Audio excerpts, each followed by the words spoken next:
também quero lhes dizer que são amigos, mesmo os que nunca se viram antes, mas que se reúnem num momento como esse para partilhar um condomínio. O grande condomínio que nós, advogados, participamos. Nós somos todos condôminos de um grande condomínio de sonhos, de esperanças, de amor ao direito e à justiça, mas também de algumas angústias profissionais. E é isso que nos liga hoje nesse auditório. Como eu lhes dizia, já os romanos, há 2000 anos, eu lhes disse que eu ia lhes falar como testemunha da história. É verdade que há 2000 anos eu ainda não tinha me formado. Eu me formei já na segunda metade do século XVIII. Não cronologicamente, mas é porque tantas transformações eu já vivi no direito que eu tenho a nítida impressão que já se passaram pelo menos 200 anos. Mas os romanos, vejam vocês, na sua inacreditável sabedoria, já dizia uma frase que se tornou famosa em direito: o condomínio é a mãe de todos os conflitos. Havia 2 aforismas romanos clássicos: se uma coisa pertence a um, não pode pertencer a outro. A propriedade de um sobre uma coisa afasta a de outro. Os romanos criaram, portanto, o princípio da exclusividade da propriedade. Eles sabiam que o ser humano é exclusivista. O ser humano não gosta de dividir as coisas que lhe pertencem. E que, portanto, a coparticipação na propriedade geraria inevitavelmente conflitos. Daí essa ideia da exclusividade, que é um dos princípios fundamentais da propriedade. Mas é claro que esse princípio não poderia ser absoluto. Há situações em que é até mesmo inevitável a possibilidade de várias pessoas dividirem a propriedade de uma mesma coisa. E foi aí então que surgiu o condomínio. Etimologicamente, condomínio, domínio conjunto. Há situações, como eu lhes disse, imaginem que numa sucessão hereditária, um bem indivisível passa a pertencer a 3 ou 4 condôminos que preferem, então, mantê-lo em condomínio. Também nada pode impedir que pessoas prefiram dividir uma coisa entre eles, até mesmo para reduzir os custos de manutenção. Foi então que surgiu o condomínio, mas sempre com uma exceção. Sempre com uma exceção ao princípio da exclusividade da propriedade. E desde então o condomínio é essa turbina geradora de conflitos. Todos aqui já me ouviram dizer, com 60 anos de experiência na área, que há vários condomínios que melhor seria chamá-los de condemônios. Também canso de dizer que o diabo manda representantes em todos os lugares, mas no condomínio edilício ele comparece pessoalmente. É o caldo de cultura ideal para ele captar algumas almas.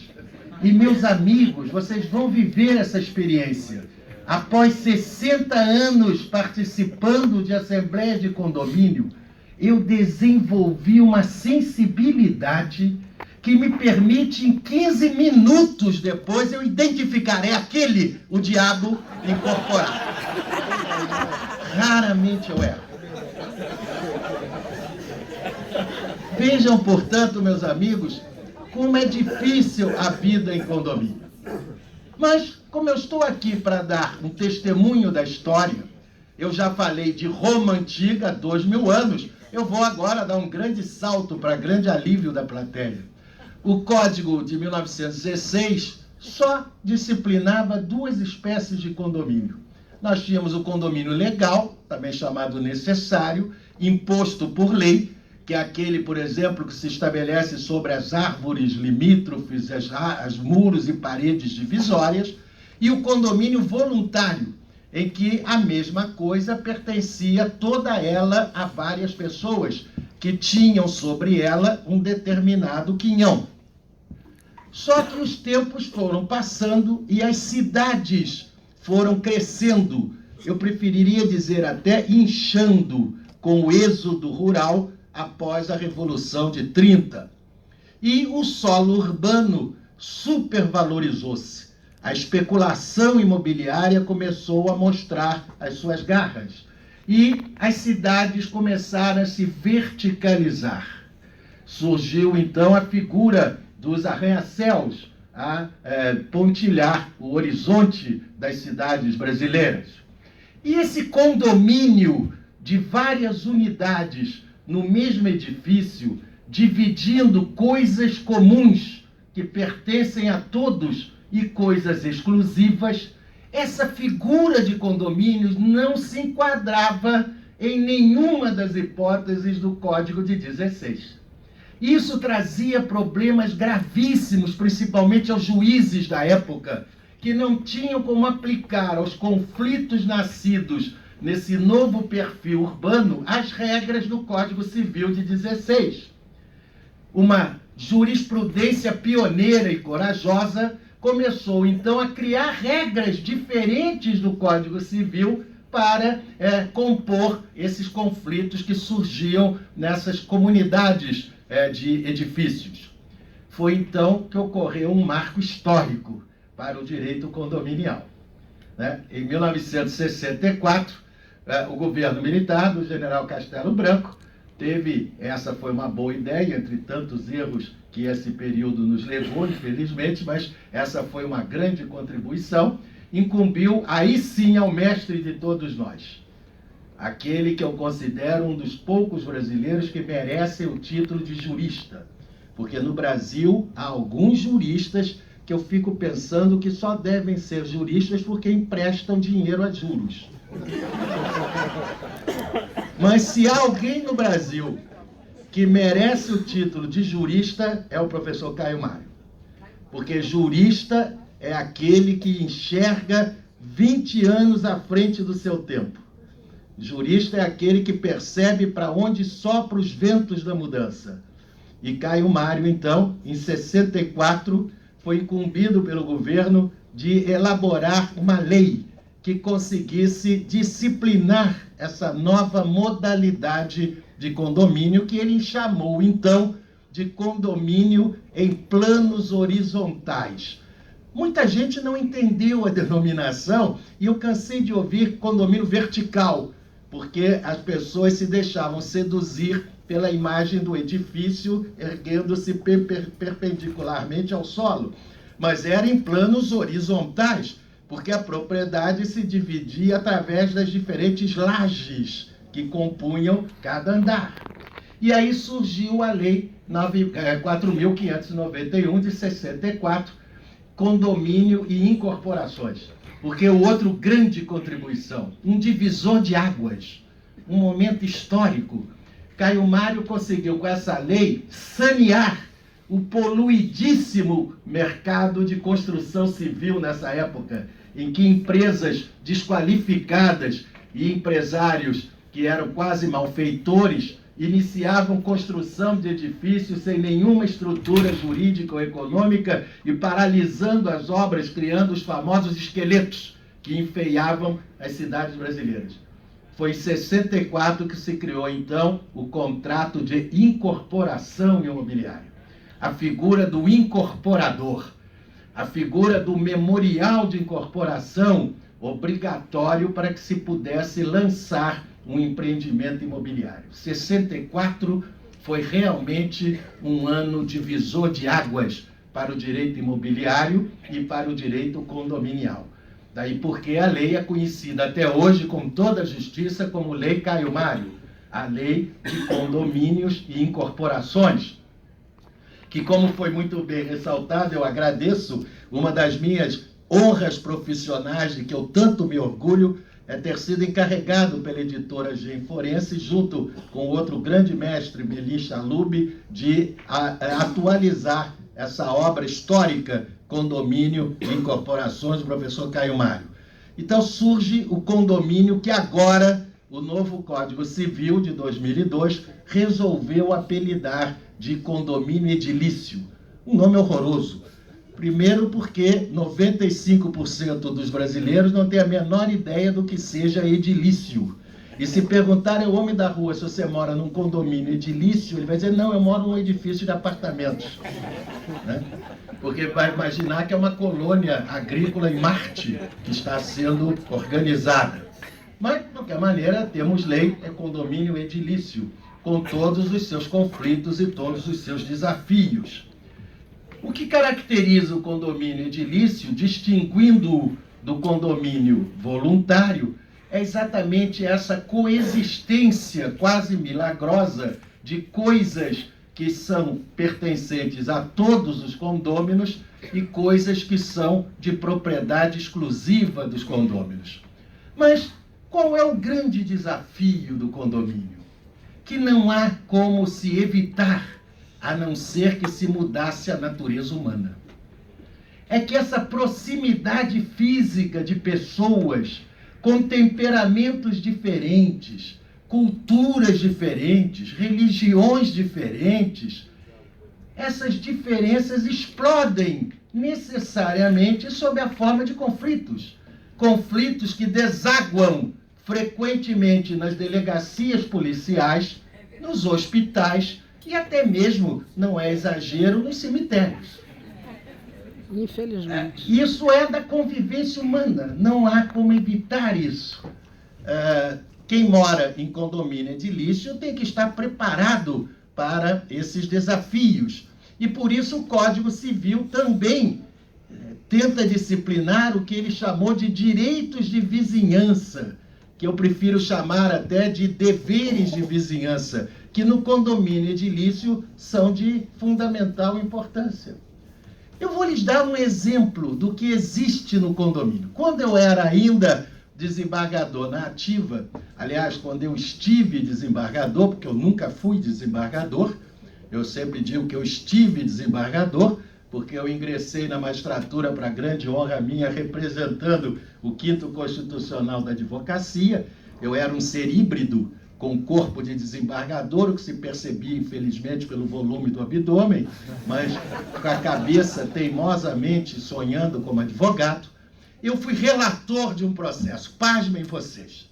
Era uma ação de uma condômina, já idosa, contra um jovem casal, que morava no apartamento ao lado, com essas paredes hoje de drywall, né, que se ouve tudo, e que dizia que não podia dormir pelos ruídos provocados pelos vizinhos quando faziam amor. É exatamente isso. E eu fui obrigado, não resistir à tentação de dizer que a verdadeira causa de pedir não era o impedimento ao sono, e sim a inveja que ela não conseguia superar.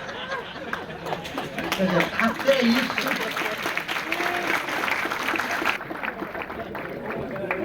até isso o judiciário tem que enfrentar, criar talvez regras para a prática do ato sexual no condomínio edilício. Aliás, é uma boa tese de mestrado. Né? Algumas regras sobre esse assunto tão importante. É o filho da vizinha que toca bateria, né, até de madrugada e assim por diante. Então, é realmente uma fábrica inexorável de conflitos e isso deságua tudo, como eu lhe disse, em grande parte no judiciário. Mas, meus amigos, o condomínio está em verdadeira ebulição intelectual. Nós estamos, em matéria de direito condominial, no olho do furacão, e de um furacão caribenho, aqueles que varrem as costas da Flórida, né? Por quê? Porque estão surgindo novas formas de condomínio, desafiando os advogados e os juristas e os magistrados. Partimos de duas únicas formas de condomínio, o legal e o voluntário. Hoje temos, no Código de 2002, o legal, o voluntário e o edilício. E agora estamos começando a receber essas novas formas. Algumas foram citadas aqui pelo Miguel, né? O condomínio de lotes, que não se confunde com o loteamento clássico da Lei 67 e 66. E por que se criou o condomínio de lotes, principalmente? para superar aquela discussão angustiante de saber se é possível compelir o morador do loteamento a contribuir para as despesas comuns. Os loteamentos precisam de tratar da sua segurança, da sua limpeza, do seu transporte, e o Estado falido não cuida disso como é o seu dever. Mas isso tem um custo que é preciso ratear. E quando chegou na hora de cobrar uma cota condominial, aquele morador, que era exatamente o diabo incorporado, dizia, não pago. Mas não paga por quê? Não pago porque isso não é um condomínio. Não há coisas comuns e coisas exclusivas, só há coisas exclusivas, porque as ruas são públicas, não são dos moradores. E não pagava. Aí teve-se a ideia de criar as associações de moradores. Ideia genial. Elege-se uma diretoria, aprova-se os estatutos e aprova-se o orçamento e vamos cobrar dos sócios as suas mensalidades. Só que aquele mesmo morador ainda não tinha sido exorcizado. O diabo continua lá dele. E ele disse, não pago. Mas o senhor não vai pagar por quê? Eu não vou pagar porque a Constituição me assegura o direito de não me associar. E eu não posso pagar a mensalidade de uma associação da qual eu não quero participar. Não há como responder esses argumentos, não há. E eu ainda na ativa adotei uma posição que não vingou. Eu comecei a condenar esses moradores incorporados, pelo diabo, eu comecei a condená-los a pagar em nome do princípio da vedação do enriquecimento sem causa. Porque esses moradores se valiam e se beneficiavam dos serviços. A segurança particular paga pelos moradores não podia dizer ao ladrão, ao guarda, se você vir um ladrão naquela casa, deixe, porque ele não paga. Mas aquele ladrão depois pulava para do lado que paga e a assaltava também. Não varra essa calçada porque ele não paga, mas o vento levava as folhas para a calçada do lado que pagava. Então vocês reparem que era uma dificuldade insolúvel, a jurisprudência extremamente vacilante sobre isso. E o que é pior, aquela famosa liminar do ministro Marco Aurélio ainda contribuiu para agravar essa situação ao dizer que não se poderia compelir os moradores a se associarem. E foi por isso que se criou o condomínio de lotes. Agora não há mais nenhuma dúvida. No condomínio de lotes, cada lote tem uma fração ideal. As ruas internas não são mais públicas. As ruas internas são dos condôminos. São coisas de propriedade comum. É um condomínio como outro qualquer. E a incorporação desse condomínio é igual a qualquer incorporação de um edifício de apartamentos, com memorial de incorporação e com a figura do incorporador, que apenas se chama no condomínio de lotes de empreendedor, mas é exatamente o mesmo que o incorporador. E com isso acaba essa discussão, porque em se tratando de um condomínio, é evidente que todos os condôminos terão que contribuir para as despesas comuns. É um outro mundo no direito condominial. E o que vocês me dizem do direito de laje? A laje não é um condomínio edilício, reparem bem. Por quê? Porque a lei 13.465, não sei bem porquê, até hoje eu não entendi muito bem, ela resolveu não atribuir a cada laje uma fração ideal sobre o terreno. São unidades autônomas que podem ser averbadas na matrícula da construção base, mas não tem fração ideal. Então, o conjunto arquitetônico da construção base das lajes ascendentes e descendentes não forma um condomínio edilício, mas é tão parecido com o condomínio edilício que a lei diz que aplicam-se no que couber as mesmas regras do condomínio edilício. Pode haver uma convenção, cada proprietário de laje contribui na proporção da sua metragem para as despesas de interesse comum, de maneira que é uma nova forma de condomínio, ainda que atípico. E o que vocês me dizem da multipropriedade? Isso vai mudar o condomínio, meus amigos. Pela multipropriedade, é um condomínio físico-temporal. É uma nova maneira de parcelar o solo urbano. Nós tínhamos o parcelamento horizontal no loteamento clássico. Tivemos o parcelamento vertical pelo condomínio edilício. E agora conseguimos esse milagre da inteligência humana. Um parcelamento temporal do solo. Ou seja, divide-se o solo por fração de tempo e não por metragem quadrada. Então, cada multiproprietário será proprietário exclusivo, mas não do imóvel, e sim de uma fração de tempo do imóvel. E a lei diz que essa fração de tempo tem que ter no mínimo 7 dias. Pode ser mais, 15, um mês, 2 meses, no mínimo 7 dias. Como o ano tem 52 semanas, nós vamos conseguir o milagre de ter, por exemplo, um apartamento de quarto e sala pertencendo hoje a 52 pessoas diferentes. Vocês já imaginaram o tamanho desse condomínio? Por um lado, uma maravilha, eu aplaudi entusiasticamente. Há quanto tempo que eu lutava pela multipropriedade? Ela acaba com a segunda casa dos brasileiros privilegiados. O que é a segunda casa? É aquela casa que os brasileiros privilegiados mantêm nas instâncias hidrominerais, ou nas praias, ou nas montanhas, onde passam, quando muito, 1 mês por ano. E durante 11 meses essas casas ficam fechadas, não gerando empregos, não aquecendo o comércio.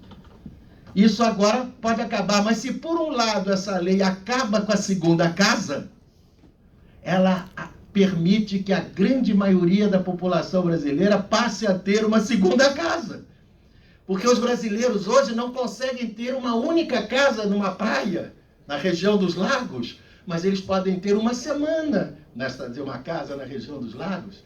Então, muitos brasileiros hoje vão passar a ter a possibilidade de ter a propriedade exclusiva de uma fração de tempo de um imóvel. Mas isso já imaginaram o desafio que é para a administração condominial e para os advogados? Se um condomínio, digamos, de 12 condôminos, 40 condôminos, gera a infinidade de conflitos que nós conhecemos, façam a conta. Imaginemos um edifício com 21 andares e 10 apartamentos por andar. Vocês sabem que advogado detesta matemática, eu só fiz direito porque era o único vestibular no meu tempo que não caía matemática. Bom, era o único, caía latim, mas não caía matemática. Bom, então vocês façam a conta. Um edifício de 21 andares com 10 apartamentos por andar, cada um deles pertencendo a 52 pessoas diferentes. Multiplique e vejam quantos condôminos nós temos. E é por isso que essa lei diz que esse tipo de condomínio de multipropriedade tem que ter uma administração profissional. Não vai ser fácil. Esse síndico não pode ser Dona Maria, aquela que fica vigiando os vizinhos, né, para saber quando é que chega o Ricardão no apartamento 302. Né? Também não pode ser o Coronel Mauro, né, que é reformado, porque é uma mania eleger síndico militar reformado. Né? Então não pode ser, não vai dar. Por melhor que eles sejam como síndicos, tem que ser uma administração profissional. Vocês já imaginaram o que isso representa, pena que o Mário já saiu, para os corretores de imóveis? O que vai aquecer esse mercado? Você vai poder vender um único apartamento para 52 pessoas diferentes, meus amigos. Você antigamente vendia para um, vai passar a vender para 52. E para os construtores, e para as incorporadoras.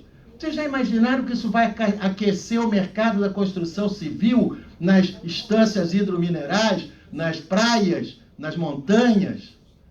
Então, meus amigos, isso tudo é novo condomínio. E o coworking? O que será isso? Eu alugo uma mesa no escritório? Isso é pela lei de locação? Nós fomos a um congresso há 15 dias no IAB para discutir que lei se aplicaria no coworking. Eu acho que não é a lei do inquilinato. A lei do inquilinato não foi feita para coworking. Não era essa a filosofia, até porque nem se sonhava com isso. E o co-living, que já está surgindo.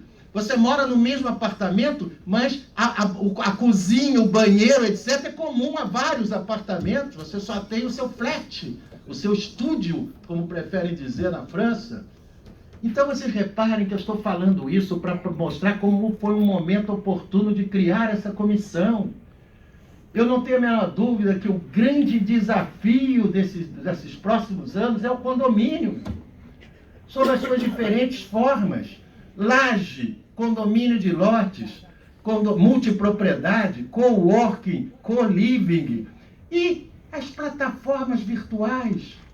E o problema das locações de pouco tempo nos condomínios edilícios, meus amigos.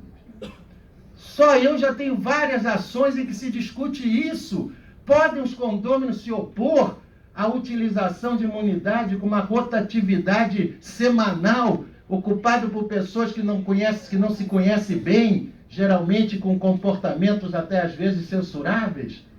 É possível que o condomínio, então, proíba esse tipo de utilização, mas a lei do inquilinato admite locação por temporada sem fixar prazo mínimo. A jurisprudência está altamente dividida, meus amigos. E o condômino antissocial, meus amigos? O que será o condômino antissocial, meus amigos? E por que o nosso código não teve a coragem? Foi covardia. O código não teve a coragem de fazer o que tantos outros códigos permitem, a exclusão do condômino antissocial. Só estabeleceu uma multa, como se o dinheiro tornasse compatível o que é incompatível. Como que ele diz, você não tem como conviver com esse condômino, mas se ele pagar, você passa a conviver satisfeito. Quer dizer, o dinheiro, mais uma vez, corrompendo os valores fundamentais. Quer dizer, eu estou apenas citando alguns exemplos de tantos que são desafios para os advogados que tiveram a boa ideia de se dedicar a esse estudo. É um campo absolutamente aberto, desafios permanentes, a jurisprudência ainda começa a se criar e eu fico feliz de ter conseguido sobreviver. Convivi com condomínio legal e voluntário apenas. Quando eu comecei a advogar, só havia... Porque eu já estou no terceiro... Reparem vocês que coisa dramática a idade. Eu estou no meu terceiro Código de Processo. Eu me formei em 1960, embora pareça o final do século XVIII, mas eu me formei em 1960 sob a égide do Código de Processo de 39. O primeiro Código de Processo Civil nacional, porque até 39, cada estado da federação tinha o seu próprio Código de Processo Civil. Então eu advoguei 13 anos pelo Código de Processo de 39, aí veio de 73. Eu tive que me adaptar e nem dos meus mais delirantes sonhos de verão eu imaginei que ainda conseguiria sobreviver a um terceiro Código de Processo de 2015. Estou fazendo um esforço enorme para ainda assistir o quarto Código de Processo. Já tenho nas costas 2 códigos civis, o Código Bevilacqua e o Código de 2002. Constituições, perdi a conta. Eu no outro dia até tentei contar, eu nasci em 38, tinha a Constituição de 37, peguei a Constituição de 37, depois a de 46, depois a de 64, depois a de 67, depois a atual. Quer dizer, então vocês vejam que são várias constituições. E eu agradeço ter sobrevivido a tudo isso e assistir esse momento. É um momento de ebulição intelectual. É um desafio para os jovens advogados. E como eu fico feliz de saber que nesse evento só há jovens advogados, dos quais eu não tenho a menor dúvida que o mais jovem sou eu. Não tenho a menor dúvida. Por quê? Porque a idade do advogado não se conta cronologicamente. A idade do advogado se conta pela sua capacidade de manter intacto o seu amor ao direito, o seu compromisso com a justiça e principalmente com a democracia e com a liberdade. Um advogado de 81 anos como eu é um jovem.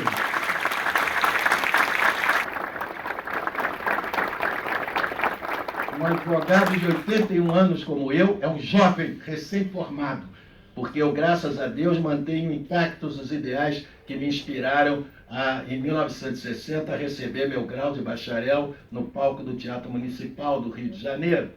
E um advogado de 25 anos, mas que se acomplicia com a violência, com a corrupção e com a ditadura. Esse advogado de 25 anos é um velho em estado terminal para a advocacia. De modo, meus amigos, que eu fico muito feliz de participar desse momento. A criação dessa comissão meu querido Bandeira e meu querido Alexandre, a criação dessa comissão transborda, mas transborda de muito os aspectos meramente administrativos e profissionais. Essa comissão veio no momento exato e mostrando que a OAB do Rio de Janeiro conhece o seu papel e a sua responsabilidade. Não era possível mais que a OAB se omitisse num desafio como esse. Nós, advogados brasileiros, nós, advogados fluminenses no sentido do Rio de Janeiro, porque eu me orgulho de ser advogado rubro-negro. Mas nós, advogados fluminenses, aliás, o hino do Estado, quando chega Eia Fluminenses, eu não canto, eu silencio. Bom, mas de qualquer maneira, ainda bem que não são vascaínos, Fluminenses não estava lá. Mas de qualquer maneira, meus amigos, eu acho que nós, advogados fluminenses, não poderíamos mais falar. Como o Miguel foi feliz ao dizer, Jair, de que era incrível que o Rio de Janeiro, né, que sempre foi uma espécie de tambor de ressonância do país, nós não somos tão orgulhosos como os paulistas, né? Vocês sabem qual é o... Tem algum paulista aqui? Então, você sabe qual é o dístico da bandeira de São Paulo? Non ducor, ducor. Tradução a vantagem de estudar latim no meu tempo, né? Non ducor, não sou conduzido, conduzo. Quer dizer, embora a gente não queira ser a locomotiva, né? Mas somos, sem dúvida, uma espécie de tambor de ressonância do país.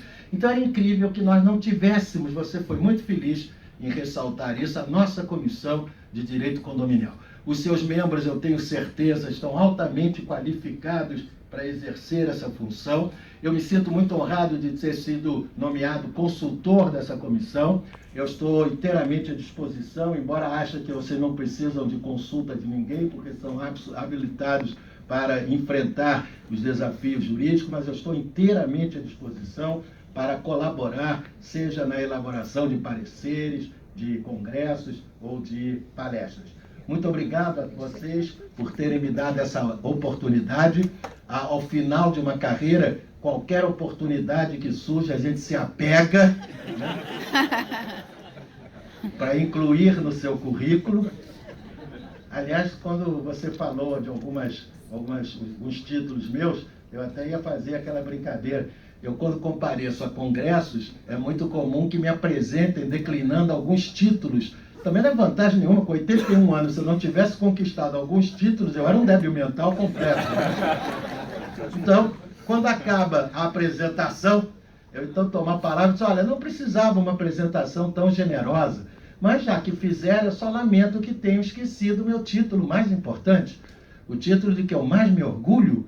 E aí a plateia já começa a me olhar, assim, que jeito besta, meu Deus, já disseram tanto título, o cara ainda quer mais um. E eu ainda insisto, título que poucos brasileiros conseguem conquistar. E por isso, quando eu estou falando em público, eu faço questão de decliná-lo. A essa altura já estão quase vaiando, né? Quase vaiando.